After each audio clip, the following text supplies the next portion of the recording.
My name is Captain Krista, C-H-R-I-S-T-A, Stedman, S-T-E-D-M-A-N. I am one of the public information officers for Austin Travis County EMS. At approximately 8:18 tonight, Austin 911 received multiple phone calls reporting a major collision at this intersection in front of the Chewy's near some food trucks. The initial information that we received said that there were two vehicles involved.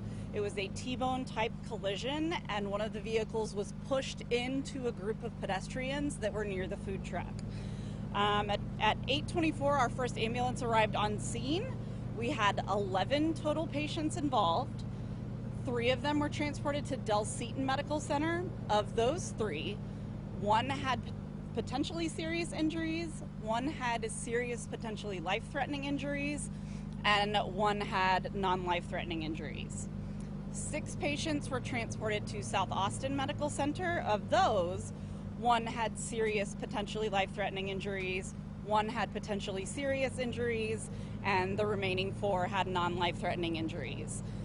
2 of the patients that were involved were declared trauma alerts for us. 1 went to Del Seton, 1 went to South Austin. All the patients involved were adults.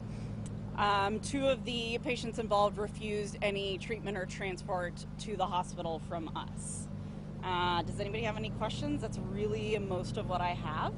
What about the drivers? So the drivers were some of those involved. One of them, I believe, refused transport, and then another was transported. Are you able to tell us which driver of which car No, it was?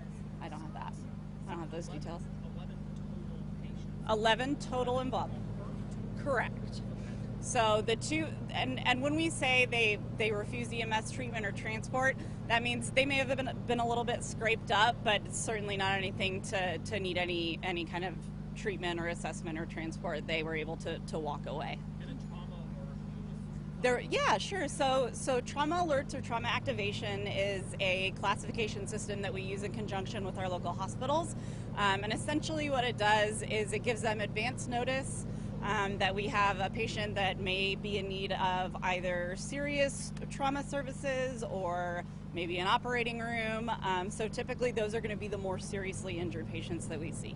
Are you able to confirm which vehicle T-boned the other one? I am not. That would probably be a good question for APD, and I'm not totally certain if they're quite ready to talk about that. Yeah. So, I'm Sergeant Moore. I'm with the Austin Police Department, Region 4, David 300s. At this time, we're not going to give that information out. We're still investigating this accident to see what the details are, as there are multiple injuries, all transported to the hospital, including one of the drivers of the vehicle. So we're continuing just to investigate this collision. So it was 2 cars and 1 T-boned the other, and then 1 got pushed in the food truck? That is correct. Okay. Was the food truck, were they doing business at the time? Yeah, again, this is a preliminary part of the investigation. From what we know is it seems like there were some people standing in front of the food truck, and then one of the vehicles got pushed in as a result of the collision, got pushed into the area of the food truck. So that's kind of where we're at. And I'm sorry, just to clarify, one of the drivers was transported to the hospital, but one was not? That is correct. Okay, thank you. What driver was that? Is it the one in the Scion or the truck? Yeah, we can't give details on that yet. Are the drivers cooperating? So far they are, yes. Just to recap, all adults, no children? Correct. All adults involved. Okay. And it was 11 total hurt, but how many went to the hospital? 3? No, so 11 total patients involved. 9 were transported to the hospital, and 2 refused EMS transport. Were the drivers the only ones in the vehicles, or did they have passengers? I do not know that. Yeah, Do as you? far as I know, there's just single occupants in each vehicle. When you say refused EMS, how does that mean EMS recommended to go with and they decided not to, or? So I don't know exactly how it happened. I was not on scene at that point. However, typically it's people that are able to walk away from the incident. So not people that are in any real danger.